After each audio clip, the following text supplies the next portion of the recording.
Aujourd'hui, on va faire toute la lumière et je vais vous parler d'éclairage de qualité.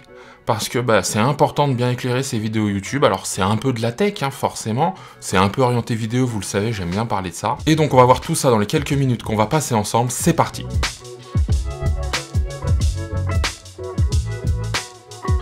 Bonjour et bienvenue sur la chaîne Les Tests de Cyril. Vous savez, ici, on parle de vidéos, photos, tech, Apple, donc j'essaye de varier au maximum les contenus. Il y a pas mal de choses qui vont venir, donc pensez à vous abonner, à activer la cloche. Je le dis pas fréquemment en début de vidéo, mais sincèrement, on est en train de passer des étapes et c'est hyper important pour moi de pouvoir vous les partager. Et les abonnements, les likes, les commentaires, moi, ça me donne encore plus de motivation. Comme je le disais en intro, on va parler lumière aujourd'hui. Comment j'éclaire mes vidéos? Alors on va faire très simple, ça va être une revue des différentes lumières que j'ai utilisées et celles que je vais utiliser. Donc il va y en avoir 3 au total, les 2 anciennes entre guillemets qui vont peut-être me servir, mais je pense que je vais en vendre une, et la nouvelle qui va prendre place pour normalement améliorer les choses. Alors je vais parler de lumière LED essentiellement, que ce soit différents types de lumière, que ce soit sous la forme de torches ou de panneaux, mais c'est important, et je trouve qu'aujourd'hui la LED, c'est le meilleur rapport qualité-prix qui puisse exister quand on veut se lancer un peu dans les vidéos. Et un petit peu comme tout le monde, au tout démarrage de la chaîne, j'ai un peu regardé ce qui se faisait, ce qu'on pouvait prendre, et d'ailleurs mes toutes premières vidéos, quand je les vois, je me rends compte que j'utilisais pas de lumière en fait. J'essayais de me mettre le plus près de ma fenêtre et d'utiliser la lumière du jour au maximum, avec le moins d'ombre possible, mais les résultats étaient pas fameux. Maintenant, j'ai un petit peu changé les choses et je me suis équipé au fur et à mesure. Et j'ai commencé par une torche LED. Une torche LED assez connue, une Godox, la SL60W. Elle ne fait qu'un type de lumière, la lumière du jour, 5600 Kelvin, 60 pour 60 watts. Et franchement, j'en suis plutôt content parce que elle m'a rendu beaucoup de services. En plus, son alimentation est interne, donc c'est livré avec un grand câble qui est quand même assez long, donc ça c'est plutôt agréable. Ici, de quoi la régler. Un bouton pour augmenter l'intensité, un marche-arrêt. C'est livré également avec une télécommande, donc pour le à distance, c'est top. Il y a un petit bol qui vient ici, ça je vais en parler après, ça c'est pour la protéger. Donc, vous voyez, hop. C'est une lumière cob, donc ça c'est le type de LED utilisé. Là on voit tout le système de refroidissement autour, parce que ça chauffe un peu quand même. Et ça fonctionne avec une monture Bowens, c'est ce qui est autour. Et on vient y ajouter une softbox par exemple dessus, pour venir adoucir forcément la lumière. Ça fonctionne très bien, c'est pas trop cher. Là si on veut, on n'est pas obligé de mettre une softbox, on peut y mettre un parapluie. Donc hop, là voilà, il y a un petit parapluie blanc, vous savez, translucide ou réflecteur éventuellement. Plutôt blanc, je pense, et ça va arroser bien en termes d'éclairage et adoucir. Au niveau des avantages, le premier point, c'est le prix. Aujourd'hui, on la trouve entre 125 et 140 € la plupart du temps, avec la pénurie de composants un peu plus parfois, mais bon, ça reste contenu en termes de prix. Autre avantage, la qualité de la lumière. Godox, ils font des lumières de qualité, c'est-à-dire que c'est vraiment un bon blanc, entre guillemets. Quand les gens ont fait des tests au spectromètre, ils se sont rendus compte que on était avec, vous savez, c'est ce qu'on voit parfois, les TLCI, les CRI, c'est entre guillemets le respect des couleurs, etc. Et ça, c'était quelque chose de vraiment plutôt bon. Au niveau des inconvénients, certains se sont plaints de la poignée. Moi, pour l'instant, elle fonctionne très bien, je ne l'ai pas utilisée à outrance, et voilà, c'est quelque chose qui fonctionne plutôt correctement. Moi, j'aime bien l'appréhension, la prise en main de cette poignée, ça, c'est vraiment un point positif. Pour moi, le plus gros inconvénient de celle-ci, c'est son ventilateur. Oui, il faut la refroidir, donc il y a un ventilateur, et le ventilateur fait un petit peu de bruit. Alors, quand je dis un petit peu de bruit, c'est perceptible quand on écoute, on pousse le son. Si la source de lumière est assez éloignée de votre micro, ça devient déjà beaucoup moins perceptible, donc ça c'est déjà un plus. Moi, c'est quelque chose qui m'ennuie un petit peu. Et le deuxième point, c'est 60 watts. 60 watts, je la mettais souvent à 100% quasiment, pour avoir une lumière quand même assez large. Et je lui ai adjoint une softbox. Alors la softbox que j'ai utilisée, c'est pas une softbox chère, c'est premier prix, c'est une Neewer. Une Neewer de 80 cm à peu près, qui donc a cette monture Bowens, ici, d'accord? Et donc on vient l'encastrer sur la lumière. Bon, c'est plutôt correct. Là, il y a une double diffusion, donc j'ai une première toile à l'intérieur et autour vient s'ajouter une deuxième toile. Ça, je l'ai vraiment pas payé cher, je l'ai payé 30-40 €. Et il y a une deuxième toile donc qui vient faire le tour, mais qui se scratche pas, qui vient juste quelque part se tenir grâce à ce qui est là autour et qui vient vraiment recouvrir l'ensemble.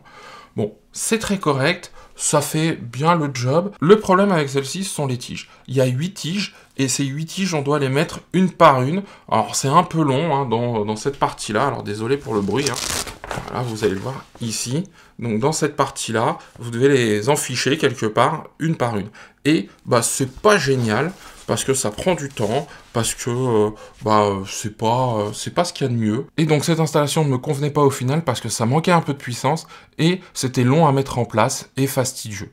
Voilà. Par contre, ça a un avantage, c'est que la lumière est quand même assez directive, mais pas au point de ce à quoi je voulais arriver. Maintenant, je vais vous parler de ma deuxième lumière. Alors, ma deuxième lumière, celle qui m'éclaire là, c'est une Falcon Eyes. Et ce que je vais faire, c'est que je vais installer celle-ci, vous allez vous rendre compte de la différence. Et comme ça, on va voir un petit peu là le changement. Peut-être qu'au niveau du son, vous allez le remarquer, au niveau de la lumière aussi. Et comme ça, je vais vous parler de la Falcon Eyes. Voilà. Là, c'est la Falcon Eyes, la SO48TD. Alors, 48 pour 48 watts. Et ça, c'est un panneau LED. Donc déjà, premier avantage, c'est tout fin. La surface de diffusion est quand même plus petite. Hein. Là, j'ai mis la SL60 de Godox avec la softbox dessus, la Neewer que je vous ai montré juste avant. Comme ça, vous pouvez vous faire une idée de la différence. J'ai essayé normalement d'avoir les réglages pour pas qu'il y ait d'intensité différente. Donc là, elle est entre 70 et 80% de puissance. Peut-être que vous entendez son ventilateur, moi je l'entends, vous voyez j'ai ce petit ronronnement, ce petit bourdonnement, je sais pas si le micro-canon va le prendre, mais j'en reviens donc à la Falcon Eyes.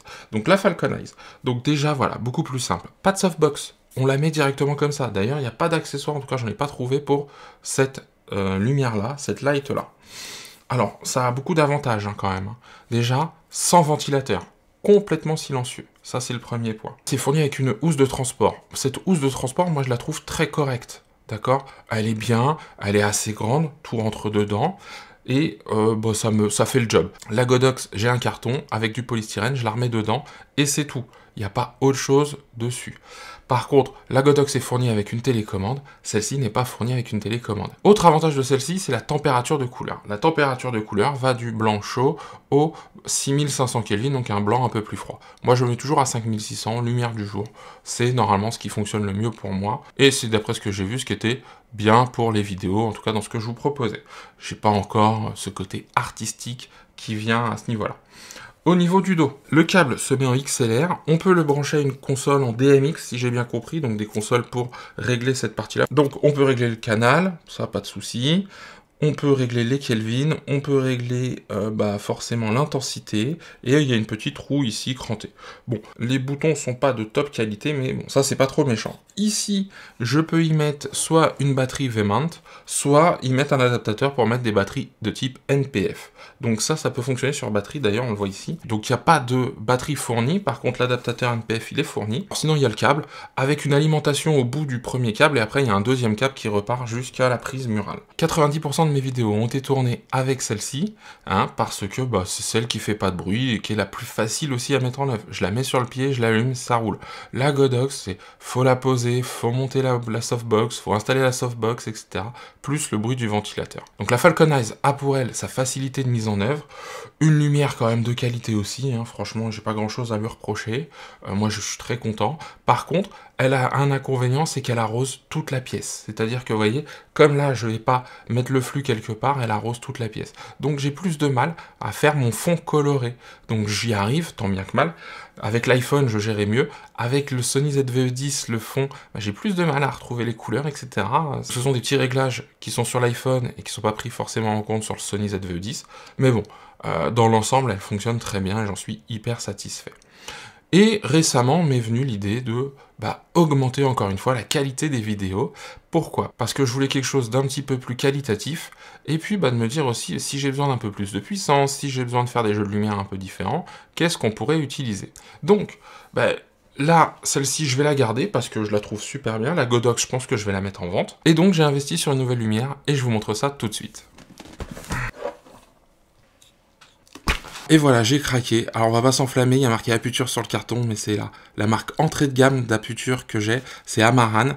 Et ils ont sorti il y a à peu près 1 an des nouvelles lumières, et je me suis vraiment beaucoup tâté avant d'en acheter. Et je me suis dit, allez vas-y, saute le pas. Pourquoi? C'est pour la simple et bonne raison que quand Sofiane est venu la dernière fois, il en avait une, c'est petit, c'est compact, donc ça déjà, ça me va plutôt bien. Ça faisait pas trop de bruit, donc j'espère que ça va être le cas ici aussi. Et surtout, ça va peut-être me donner une lumière, parce que je vais y adjoindre une softbox un peu différente, de nouvelles opportunités d'éclairage dans mes vidéos. Il s'agit de la Amaran 200D. Premier point, même si ça fait beaucoup d'emballage, Aputure, il y a un truc qu'on peut pas leur reprocher, c'est que c'est hyper bien emballé. C'est-à-dire que j'ai de la mousse sur les côtés du carton. Et donc, regardez, on se croirait chez Apple. Hop là. Donc la 200D. Elle existe également en 100 watts, 200D pour 200 watts. Donc je me suis dit, quitte à l'utiliser peut-être à une intensité moins grande, et peut-être qu'elle déclenchera moins le ventilateur. Dans les premières revues, il y a 1 an qui sont sorties, certains disaient que la 200D faisait un petit peu de bruit par rapport à la 100D. Et il semblerait, j'ai vu ça, hein, je mets des guillemets parce qu'il n'y a pas eu d'infos officielles, que Aputure, Amaran ait changé un petit peu le ventilateur et que les derniers modèles, en tout cas les modèles les plus récents, aient moins de bruit. C'est comme avec Godox, il semblerait que la SL60, son ventilateur a été amélioré et donc elle ferait moins de bruit cette lumière aujourd'hui.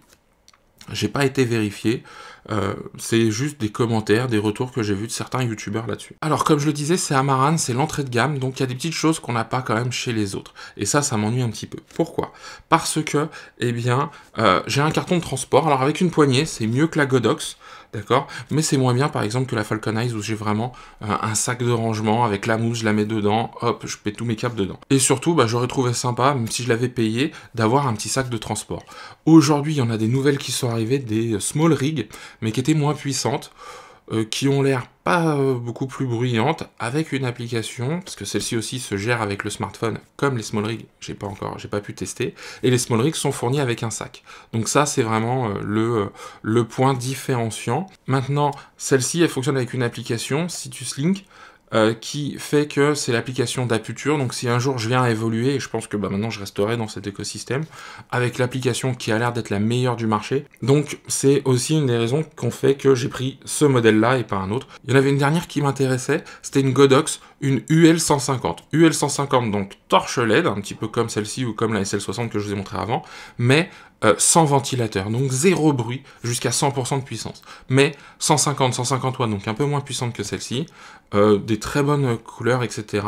Plus cher, 150 € de plus, celle-ci je l'ai eu à 305 €. La Falcon Eyes, on la trouve souvent aux alentours des 300-340 €, parfois en promo à 260, donc ça fait quand même un bon delta.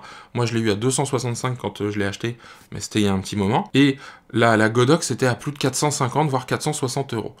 Alors la Godox, l'application était un peu moins bien, et pas de sac non plus fourni avec, j'ai trouvé ça dommage pour 150 € de plus, donc je me suis dit, allez, on va partir sur quelque chose d'un peu plus raisonnable, sachant que dans ces achats-là, si vous l'avez pas, il faut compter le prix de la softbox qui vient augmenter le coût final, donc je me suis dit, c'était déjà bien, 300 € pour les vidéos YouTube. On la déballe, et puis après, je la mets en place, et on voit avec l'application ce que ça donne. Je le dis aussi, les torches LED, comme il y a des systèmes de refroidissement avec ventilateur, je trouve que dans la pièce, il fait plus chaud. Donc si vous avez une pièce assez froide, c'est cool. Si vous avez déjà un peu chaud, peut-être que le panneau LED sera meilleur. Donc là, j'ai quelque chose de plutôt bien présenté. Des stickers notice. La rallonge pour aller de la prise murale à l'alimentation. L'alimentation avec, comme sur la Falcon Eyes, une prise XLR. Donc il y a aussi du câble ici. Et par contre, ce qui est intéressant, parce que c'est à part, c'est une élingue, donc un câble en acier, pour venir le fixer au pied lumière éventuellement, pour éviter que les câbles traînent par terre, etc. Donc ça, c'est un plus. Fourni avec donc un bol réflecteur. Ça, c'est un bol que j'ai aussi avec la SL60. Le problème, et moi je pense que je l'utiliserai pas ou voire jamais, sauf pour certaines lumières bien ponctuelles, c'est que par rapport aux autres modèles Aputure, il semblerait que l'intérieur soit facetté et ça fait vraiment avoir un gros spot bien lumineux et quelque chose en plein centre, vous voyez, un point chaud et plus diffusé autour. Je pense qu'ils l'ont fait parce que ça crache beaucoup plus de lumière. Donc en termes de luxe ou lumen, on voit que dans les chiffres, c'est au-dessus avec cette utilisation-là. Donc même si déjà la lumière, elle a une bonne puissance, ça en a rajouté avec cette partie-là. Donc ça, je vais pas l'utiliser, donc je le remets dedans. Et ici, la lumière en elle-même. Et cette lumière, alors pourquoi je vous dis ça? Parce que 200 watts, sincèrement, c'est 3 fois plus que la Godox pour une lumière plus petite. Alors plus petite aussi parce que le module d'alimentation est externe, forcément, ça vient jouer dessus. Assez simple, ici, d'accord? Le bouton pour l'intensité, qui n'est pas cranté, il est souple. On peut appuyer dessus parce que ça va le faire monter de 20 en 20 en termes de pourcentage.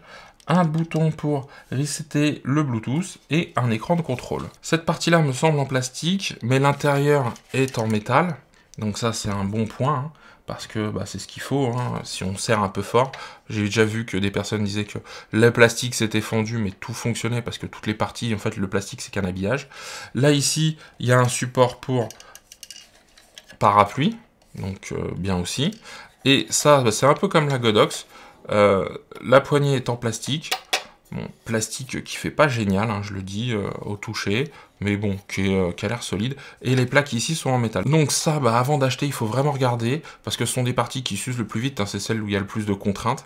Et donc, bah voilà, c'est bien de s'assurer que ça fonctionne bien. Alors, celle-ci, c'est la 200D, parce que c'est Daylight, lumière du jour. 5600 Kelvin, c'est pas négociable, c'est pas réglable. Ils ont également la 200X qui permet d'avoir une température dans le blanc différente, c'est-à-dire qu'on peut passer du blanc chaud au blanc froid, mais qui est un petit peu moins puissante, hein, c'est souvent le cas. Et moi, je me suis rendu compte que sur la Falcon Eyes, eh bien, j'ai ça et je l'utilise quasiment jamais.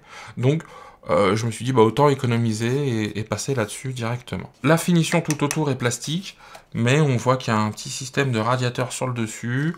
On voit également que ça fait sérieux quand même, hein, ça pèse son poids.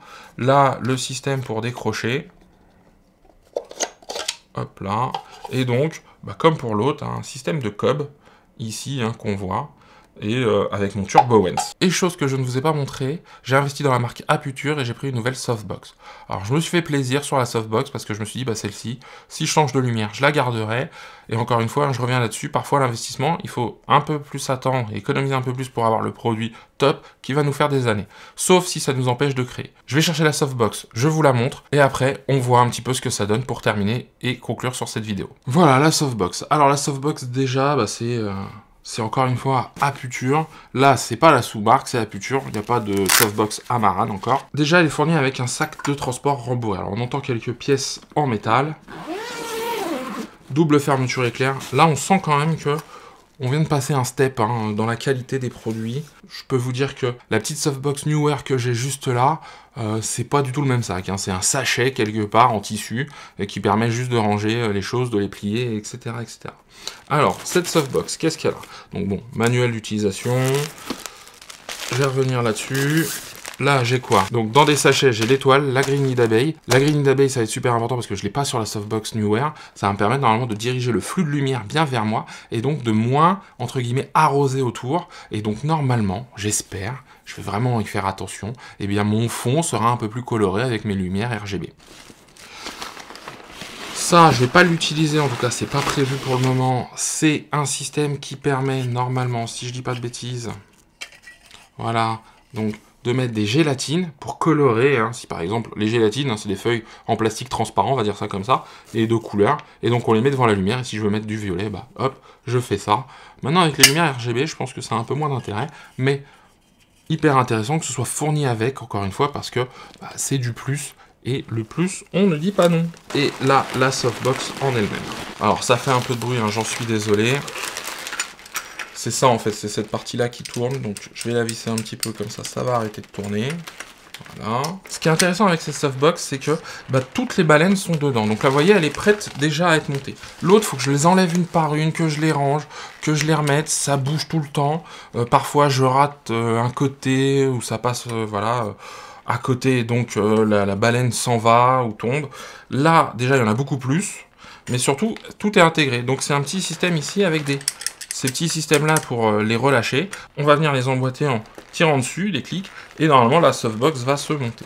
La toile à l'intérieur a l'air plus brillante, hein, que moi ce que j'ai. Sinon le principe est à peu près le même par rapport à ce que j'avais. Normalement, hein, si je ne m'abuse, il y a juste à faire ça. Donc bah déjà c'est énorme, hein. C'est beaucoup plus grand que la softbox que j'avais. Je pourrais y ranger la softbox. Alors je me suis trompé tout à l'heure, je pense que la softbox que j'ai c'est pas une 80 cm, c'est une 65. Et celle-ci c'est impressionnant. Par contre à monter c'est un pur régal, ça je vous le dis. Parce que y a rien qui bouge, voilà, ça se monte tranquillement. En plus ils ont ce système là au bout de double pour vraiment faire quelque chose de plus rond possible. Là vous voyez j'ai encore un octogone bien délimité sur celle que j'ai là. Bon maintenant moi ça me gêne pas plus que ça, c'est pas forcément pour ça que je le prenais. C'est quand même assez léger, hein. J'installe tout ça et on voit ce que ça donne en termes de luminosité et je règle ça aussi avec l'application. Voilà, la Amaran 200D vient d'être installée, j'ai essayé de reproduire à peu près les mêmes réglages, j'espère que ça va. J'ai mis la grille nid d'abeille, j'ai mis la petite toile de diffusion à l'intérieur plus une grande toile de diffusion. La moins forte des deux, parce qu'il y a deux toiles de diffusion, il y en a une qui bloque la lumière plus que l'autre, donc ça c'est top. J'ai installé l'application, ça marche plutôt bien. Là vous voyez je suis à 60%, ça fait beaucoup moins de bruit que la SL60 de Godox, donc ça c'est top. La softbox elle est énorme, j'ai mis la grille nid d'abeille pour que ce soit moins diffus, et donc bah, là on voit bien, hein, là vous voyez là, par là, le bleu ici, il est vraiment plus marqué, peut-être un peu plus aussi au-dessus, enfin voilà, je trouve ça vraiment très intéressant. Donc la lumière est plus sur moi, ça fait une ombre ici, mais je vais pouvoir la dégager, je vais mettre une petite lumière par là, donc ça va être vraiment bien. Vraiment, j'ai gardé la même configuration. L'application, c'est ce qui m'a fait aussi choisir cette lumière, pourquoi? Parce que elle est vraiment bien, il y a beaucoup de réglages, on peut vraiment être très précis, et je rappelle qu'elle sert aussi aux lumières à futur, donc forcément ça joue, mais là par exemple, donc je peux la renommer, réinitialiser le nom, mise à jour du logiciel, donc mettre à jour éventuellement. J'ai un réglage d'intensité. On va pouvoir régler la progressivité de l'intensité, c'est-à-dire qu'on peut avoir quelque chose de très linéaire. En gros, bah, à 20%, j'ai 2 fois plus de lumière qu'à 10 et ainsi de suite. Je pourrais avoir quelque chose avec des courbes différentes. Je peux choisir d'être à 1/8, donc 1/8, bah voilà, 12,5%, un quart, 25%, un demi à 50%, et full à 100%, et donc ouais, surexposé forcément, mon appareil va pas faire la différence. C'est hyper réactif, hein. Là je le dis, je suis assez impressionné par ça. Il y a un mode sur lequel je peux avoir donc des petits réglages prédéfinis. Je pourrais mettre paparazzi par exemple. Je sais pas ce que ça va donner. Voilà. D'accord, donc une intensité, etc. Bon, on va s'arrêter là, hein. Il y a beaucoup de choses, donc à aller creuser, et surtout le mode ventilateur. Vous voyez, là je suis à 1482 tours minute, ça c'est donné. Là je suis en vitesse moyenne, et là je viens de mettre intelligent, j'ai plus un bruit. En tout cas, j'ai plus le bruit du ventilateur. Et j'ai l'impression, alors je vois la température monter, hein, de la lumière, mais par contre, bah, ça a diminué de 400 tours. Bah 400 tours de moins, mais la température, elle n'a pas l'air de monter de façon exponentielle. Donc il y a vraiment beaucoup de choses, hein. Il y a un mode console qui est verrouillé, mais je pense que c'est pour encore aller chercher d'autres choses. Programmation. C'est énorme comme application. Moi, je ne vais pas en utiliser le tiers du quart, ça c'est sûr et certain. Mais c'est vraiment agréable de se dire, bah, on pourrait contrôler, vous voyez, ces différents points, et moi j'espère en arriver là. Avoir ma key light, ma fill light, ma backlight, pouvoir tout contrôler, y donner des petits styles à différents niveaux. Il y a la possibilité aussi de sauvegarder des réglages dans l'application, donc si je tape scène 1 YouTube, boum, je peux arriver directement, voilà, dans le setup. Je vais perdre un peu plus de temps à l'installer avec la softbox, etc. Et encore que la softbox est assez rapide. L'application apporte des choses en plus, peut-être que je ferai une deuxième vidéo là-dessus, en tout cas c'est indéniable. Moi franchement je le dis, c'est vraiment pas mal, je suis plutôt content. La puissance elle est là, donc ça c'est top parce que bah, quand j'ai un truc un petit peu qui nécessite des watts, c'est génial. La softbox c'est très bien parce que je vais pouvoir vraiment m'orienter vers moi, donc bah, il ne nous reste plus qu'à passer à la conclusion. Donc en conclusion, bah écoutez, c'est carton plein, il y a un prix assez contenu, 300 € ça va, si on veut payer un peu moins cher, il y a la 100D si on n'a pas besoin d'autant de puissance, mais encore une fois, voilà, bien réfléchir, peut-être qu'à un moment on aura besoin de plus, peut-être que si on utilise une grosse softbox, bah comme ça il y a plus de déperdition dans la softbox, avoir une lumière qui envoie un peu plus, ça va apporter quelque chose. Il y a cette application qui pour moi, d'après tout ce que j'ai pu voir, est au-dessus du lot, donc ça aide aussi dans le choix. Les deux combinés, bah voilà ce que ça peut donner, donc moi je pense que je vais rester à ce niveau-là. Au niveau des ombres, bah forcément si c'est sur moi et face à la lumière, il y en a un peu plus, mais là par exemple sur la table, ça reste assez contenu. Il y a vraiment de quoi faire sur cette Amaran 200D, peu importe la production, je pense qu'elle peut toujours servir. Voilà, je viens de vous faire le tour de la présentation de cette Amaran 200D. Si cette vidéo vous a plu, likez, abonnez-vous, partagez, mettez la cloche, vous connaissez la musique. Moi je vous dis à très bientôt pour un nouveau test et surtout, prenez soin de vous.